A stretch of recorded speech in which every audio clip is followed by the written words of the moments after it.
Morning friends. आइए आज हम एक नए टॉपिक पे चर्चा करते हैं। लास्ट टॉपिक हमारा था कॉम्प्लेक्स एंड कंपाउंड सेंटेंस, जिसके बारे में मैंने आपको संपूर्ण वीडियो प्रदान कर दी है। जिसने अभी तक वीडियो ना देखी हो वो हमारे चैनल में जाए, वहाँ पर सारे वीडियो पड़ी हुई हैं, आप वीडियो को देख सकते हैं। और आप वीडियो को देखते समय ईयरफोन या हेडफोन का इस्तेमाल करेंगे, आवाज़ ज़्यादा क्लियर आएगी। और वीडियो को देखने के जो वीडियो की क्वालिटी है उसमें ऑटो सेलेक्ट होगा, उससे आप 480 क्लिक कर लेंगे तो क्लियर वीडियो देखने को मिलेगी। चलिए आज का हमारा टॉपिक है कमांड एंड रिक्वेस्ट। दूसरा टॉपिक क्या हमारे ग्रामर के हम सिलेबस के अकॉर्डिंग चल रहे हैं।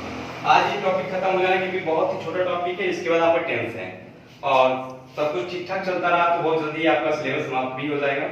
तो चलिए देखते हैं हमारा टॉपिक है command and request. Command means क्या होता है? आज्ञा। रिक्वेस्ट मींस विनती ना। तो चलिए आइए देखते हैं ये जो प्रार्थना या फिर रिक्वेस्ट जो भी चीजें हैं, इसको ये जो चीजें होती है ये इंपरेटिव सेंटेंस के अंतर्गत आती हैं। जैसे आपने पढ़ा सेंटेंस के मीनिंग के अकॉर्डिंग सेंटेंस को 5 भागों में बांटा गया है।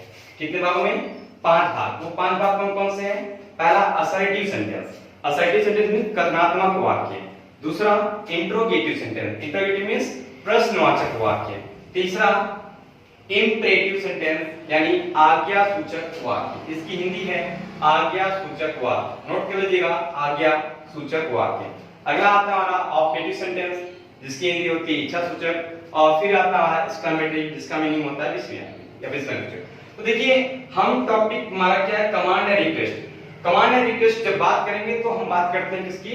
Imperative sentence. यानी इस कमांड और रिक्वेस्ट वाले जो सेंटेंस होते हैं उससे इंपरेटिव सेंटेंस के अंतर्गत रखे जाते हैं, क्योंकि इंपरेटिव सेंटेंस में 3 बातें आती हैं। कौन कौन सी आती हैं? हमने तीनों को नोट कर दिया यहाँ पर। आज्ञा और प्रार्थना जो आपने देखा है। एक और भी चीज होती है इसमें, परामर्श होती है। 3 चीजें मतलब जिन सेंटेंस में आप आइए हम इसकी प्रकृति पहचानते हैं। इंपरेटिव सेंटेंस की प्रकृति क्या है, कैसे पहचानें कि इंपरेटिव सेंटेंस है? इंपरेटिव सेंटेंस में 3 बातें आपको देखने को मिलेगी। एक आज्ञा देखने को मिलेगा, जब किसी को कोई कमांड कर रहा हो कि बड़ा अपने से छोटों को कुछ कह रहा हो। दूसरा परामर्श। परामर्श हम जब अपने ही उम्र के लोगों को कुछ बातें बता रहे हैं, या परामर्श कभी भी किसी को दिया जा सकता है। किसी को हम कुछ समझा रहे हो, कुछ उसको परामर्श, एडवाइस देना, सुझाव देना। फिर हमारा क्या है? प्रार्थना, जब किसी से कोई रिक्वेस्ट कर रहे होते हैं। ये तीनों बातें जहां आती है वो इंपरेटिव सेंटेंस के अंतर्गत आती है। लेकिन इसका स्ट्रक्चर थोड़ा सा ध्यान रखिएगा। कुछ बातें कभी भी आपको ये चीजें देखने को मिलेगी सेंटेंस में, परंतु हम उस सेंटेंस को इंपरेटिव सेंटेंस के अंतर्गत नहीं लाते हैं। जैसे you can go out. You can go out means तुम जा सकते हैं, ऑर्डर की बात है, परंतु इसे हम इंपरेटिव सेंटेंस के अंतर्गत नहीं रखेंगे। क्यों? क्योंकि जो प्रकृति है उस प्रकृति को बताना चाह रहे हैं आपको। इंपरेटिव सेंटेंस में जब भी आप देखेंगे इंपरेटिव सेंटेंस का पहला पॉइंट आप नोट कर लीजिएगा, there is no subject. There is a subject कर लेते हैं। There is a subject। यहां पर एक सब्जेक्ट होता है in hidden form। किस फॉर्म में होता है? Hidden form। Hidden means छिपे हुए फॉर्म में। यानी इसमें जो हमारा कर्ता होता है वो कर्ता दिखाई नहीं देता है। जैसे हम कभी क्लास में आते हैं या कुछ भी आप किसी से कहते हैं कम हियर, क्या कहते हैं हम? Come here. कम हियर मतलब यहाँ आइए, इसका मतलब हमने आज्ञा दिया। आपको कहते हैं give me your book. Give me your book, इसका मीन्स आपने किताब, ये भी क्या एक रिक्वेस्ट जैसा हो गया। लेकिन ध्यान रखिएगा इन सारे वाक्यों की शुरुआत किससे हो रही है? इन सारे वाक्यों की शुरुआत एक क्रिया से हो रही है। किससे हो रही है? वर्ब से हो रही है। यहाँ सब्जेक्ट नहीं है, लेकिन सब्जेक्ट है, मैंने लिखा है there is a subject in hidden form. मतलब यहाँ एक सब्जेक्ट होता है जो हिडन फॉर्म में होता है। वो सब्जेक्ट कौन होता है? यू। कौन होता है? यू। यू ही वो सब्जेक्ट है जो होता तो है परंतु दिखाई नहीं देता। जैसे मैं आपको कहता हूँ स्टैंड अप, इसका मतलब होता है कि यू स्टैंड अप। आपको मैंने कहा सिट डाउन, इसका मतलब यू सिट डाउन। तो इन सभी वाक्यों में यू छिपा होता है। पहली प्रकृति ध्यान रखिएगा, वाक्य का आरंभ किससे होगा? पॉइंट नोट कर लीजिएगा। इंपरेटिव सेंटेंस हमेशा always begin with the main verb, ये हमेशा मुख्य क्रिया से आरंभ होती है। दूसरी बात, क्रिया जब भी वाक्य में कर्ता नहीं हो तो ऐसी अवस्था में या क्रिया में कुछ जुड़ता हो, बात आप नोटिस कर लीजिएगा कि जब भी वाक्य में कर्ता ना हो और या क्रिया में कुछ जुड़ रहा हो, ऐसी अवस्था में हमेशा क्रिया का प्रथम फॉर्म ही प्रयोग में लाया जाता है। अर्थात ये जो कम है ये क्रिया की पहली अवस्था, जिसे हम प्रेजेंट फॉर्म कहते हैं ना, कम, केम, कम। तो देखिए ये हमारा फर्स्ट फॉर्म है, गिव, गेव, गिवन ना, यहाँ गेव नहीं है या गिवन नहीं है, यहाँ फर्स्ट फॉर्म का प्रयोग हुआ है। कहने का मतलब यह है कि जब भी आपका इंप्रोड्यूस सेंटेंस होगा वो स्टार्ट किससे होगा, हमेशा एक क्रिया से होगी ना। जैसे डोंट गो आउट, बाहर मत जाओ, इसमें भी डू से स्टार्ट हुआ है सेंटेंस, क्रिया से स्टार्ट हुई है, गो आउट आया है, लेकिन कर्ता यू नहीं आया है, यू डोंट गो आउट की बात हो रही है ना। तो समझ में आ रही बात, इसमें वाक्य किससे आरंभ होती है, क्रिया से आरंभ होती है। क्रिया का हमेशा फर्स्ट फॉर्म यूज में आता है, इस बात को ध्यान रखिएगा। क्रिया का कौन सा फॉर्म, फर्स्ट फॉर्म ही उपयोग में लाया जाता है। अब हम बात करते हैं इंप्रेटिव सेंटेंस का। देखिए इंप्रेटिव सेंटेंस में तीन बातें मुख्यतः होती हैं, एक आज्ञा होता है, एक परामर्श होता है और एक प्रार्थना होता है। वीडियो को आप ध्यान रखिएगा, 480 के ऊपर की क्वालिटी है, 480 की रेजोल्यूशन पे आप देखेंगे तभी वीडियो क्लियर हो रही है, ठीक है। तो आइए देखते हैं, तीन बातें आपको देखने को मिलेगी, आज्ञा, परामर्श और प्रार्थना। इन तीनों बातों को देखने के लिए मैंने आपको सेंटेंस की पहचान बता दी। सेंटेंस का स्ट्रक्चर हमेशा किससे स्टार्ट होता है, मुख्य क्रिया से स्टार्ट होती है। मुख्य क्रिया का कौन सा फॉर्म, फर्स्ट फॉर्म का यूज होता है। दूसरी बात, जब आप इंप्रेटिव सेंटेंस का अध्ययन कर रहे हैं तो आप ध्यान रखिएगा कि इसका मुख्य रूप से भी आपके सिलेबस में जो है इसमें डायरेक्ट इंडायरेक्ट निकलाया गया है नरेशन के तहत। नरेशन में जैसे सेंटेंस आता है तो teacher said sit down। Sentence क्या हमारा, ये हमारा एग्जांपल के तौर देखते हैं हम लोग। The teacher said sit down, अध्यापक ने कहा बैठ जाओ। आप जानते हैं कामा के बाद वाले पार्ट को क्या कहते हैं हम, RB. RB means reporting verb, और कामा के अंदर वाले भाग को क्या कहते हैं, RS. RS means reported speech. अब हम जब डायरेक्ट नरेशन को इनडायरेक्ट नरेशन में कन्वर्ट कर रहे होते हैं, ऐसी स्थिति में पहले हम वाक्य को पहचानते हैं कि जो हमारा रिपोर्टेड स्पीच है वो कौन सा वाक्य है। असर्टिव है तो उसके लिए कुछ और रूल्स हैं, इंट्रोगेटिव है तो उसके लिए और रूल्स हैं, और इंपेरेटिव है तो अलग अलग रूल्स हैं। तो ये हमारा इंपेरेटिव सेंटेंस है, इसलिए ऐसे वाक्यों को जब भी इंपेरेटिव सेंटेंस का आप नरेशन चेंज कर रहे हो तो ध्यान रखिएगा, एक पहला टॉपिक क्या होगा हमारा, according to the means of the subject.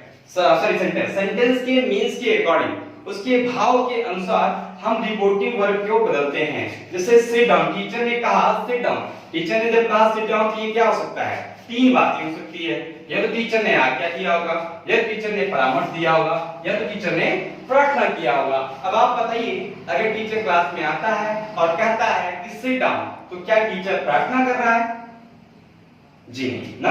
अब परामर्श कर रहा है, जी नहीं। क्या कर रहा है, आज्ञा कर रहा है। तो इसलिए हम सेंटेंस के भाव को समझेंगे। सेंटेंस में क्या कहा गया है, ऑर्डर की बात कही गई है, इसलिए हम सेड को किसमें बदलेंगे, द टीचर। अब ये ऑर्डर है, इसको हम सेकंड फॉर्म लेके आएंगे, ऑर्डर्ड। द टीचर ऑर्डर्ड, ठीक है, द टीचर ऑर्डर्ड।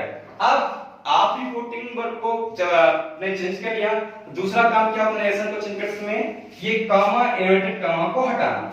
अब कॉमा इन्वर्टेड कॉमा हटता है तो वहां कोई ना कोई संयोजक वर्ड आता है। तो ऐसे स्थिति से अगर अफर्मेटिव सॉरी असर्टिव सेंटेंस होता तो दैट का प्रयोग होता, इंट्रोगेटिव सेंटेंस होता इफ या वेदर का प्रयोग होता, या फिर प्रश्नवाचक शब्दों को ही प्रयोग में लेके आते हैं। लेकिन ये हमारा इंपेरेटिव सेंटेंस है, और जब भी हम इंपेरेटिव सेंटेंस का नरेशन चेंज कर रहे होते हैं तो कुछ नहीं करते, सिंपली इनको हटाते हैं और क्या लगाते हैं, टू लगाते हैं। क्या लगाते हैं, टू।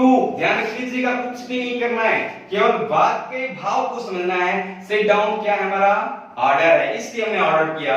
अगर ये रिक्वेस्ट होता तो हम रिक्वेस्टेड कर देते हैं। क्या कर देते हैं, रिक्वेस्टेड। अगर यहाँ पर सुझाव की बात होती तो हम एडवाइज्ड कर देते या फिर सजेस्टेड कर देते, फिर हम यही करते, मतलब यही एक वर्ड चेंज होता, ऑर्डर, रिक्वेस्टेड या सजेस्टेड, तीन बातें आती। अब यहाँ पर क्या है, इन्वर्टेड कॉमा कॉमा, इसको हटाने क्या लगेंगे, टू लगाएंगे।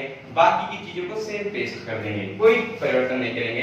तो क्या होगा, टू सिट डाउन, ये हमारा सेंटेंस हो गया। अब इसको थोड़ा चेंज कर लेते हैं। The teacher said don't abuse to anyone, यहां पर हम सेंटेंस को चेंज कर रहे हैं, डोंट अब्यूज टू एनीवन, क्या, डोंट अब्यूज टू एनीवन, और टीचर के स्थान पर कर दें फ्रेंड कर देते हैं, क्या करते हैं, फ्रेंड। तो हमारा सेंटेंस क्या हो जाएगा, the friend said don't abuse to anyone. अब आप बताइए, फ्रेंड ने कहा कि किसी को गाली मत दो, तो क्या होगा, फ्रेंड ने हमें प्रार्थना किया, जी, फ्रेंड ने प्रार्थना नहीं किया, उसने मुझे आज्ञा दी, नहीं, फ्रेंड हमें क्या करेगा, सुझाव देगा। ऐसी स्थिति में हम क्या करेंगे, सेड टू द फ्रेंड। अब क्या होगा, सेड को हमको बदलना है, किसमें बदलेंगे, एडवाइज्ड या सजेस्टेड, क्या हो जाएगा, एडवाइज्ड ना, क्या एडवाइज्ड टू, हाँ।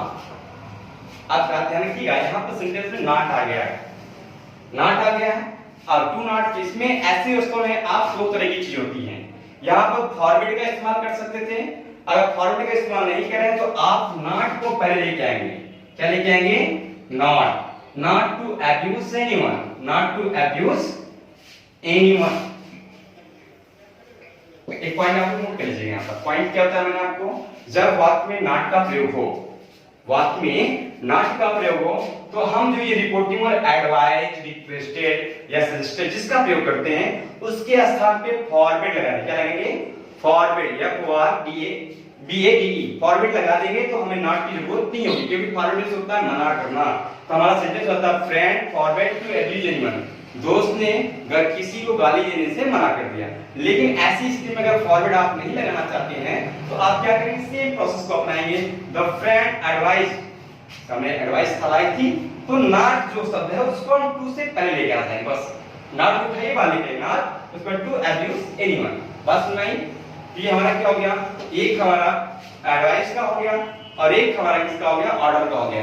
एक सेंटेंस हम आपको जुबान से ही समझाते हैं, किसका, प्रार्थना का ना। प्रार्थना में देखिए, प्रार्थना जब भी आएगा तो उसमें कुछ वर्ड का इस्तेमाल होगा, प्लीज ना, और भी सर, मैडम, इस तरह की बातों का इसमें शब्दों का इस्तेमाल होगा। आइए चलिए देखते हैं, my friend said please give me your book, my friend said please give me your book, मेरे मित्र ने कहा कृपया अपनी किताब मुझे दो।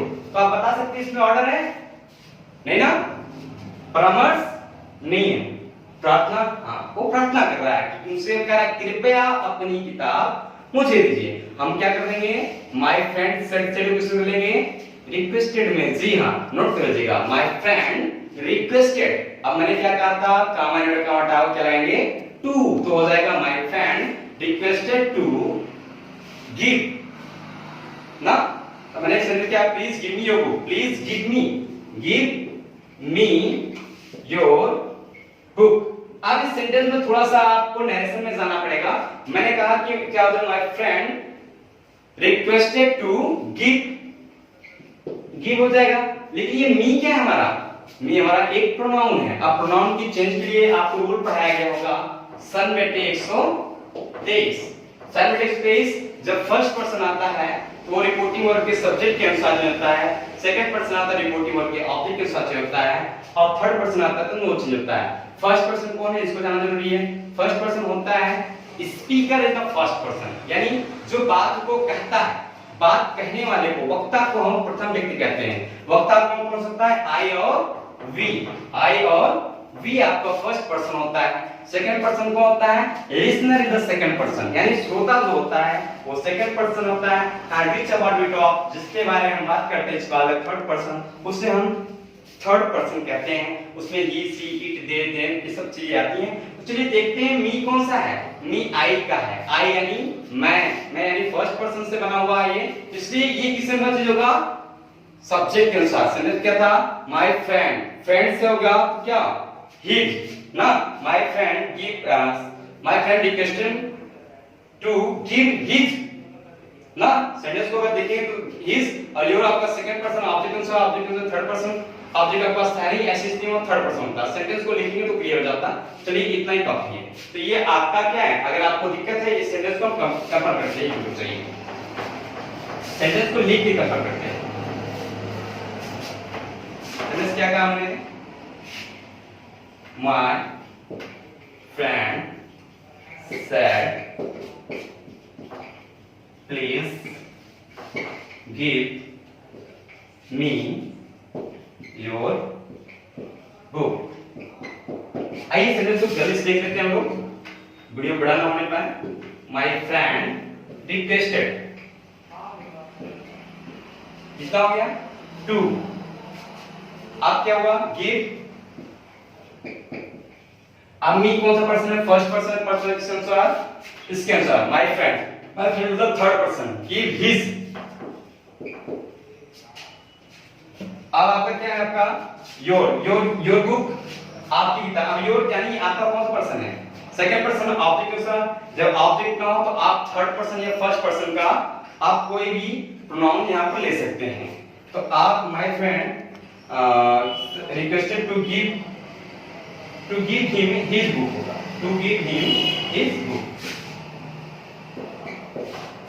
हिम क्यों होगा, आपने कहा क्यों, देखिए I me second objective case में है, तो उसी हिसाब से इसका बनेगा ही हिम। तो ये हो गया हिम, और योर आपका थर्ड पर्सन था, सॉरी सेकंड पर्सन का पॉजिटिव केस में था यू, योर। तो आपका इसलिए यहां पे क्या होता है, हिज हो जाएगा। ये आपका इंपरेटिव सेंटेंस के कुछ पॉइंट्स थे। इंपरेटिव सेंटेंस को और भी तरीकों से व्यक्त किया सकता है, लेट के माध्यम से भी हम इंपरेटिव सेंटेंस को दिखाते हैं, जैसे let me do my work, मुझे मेरा कार्य करने दो। प्रपोजल दिखाने के लिए let us go for play, चलो खेलने चलते हैं, प्रस्ताव दिखाने के लिए।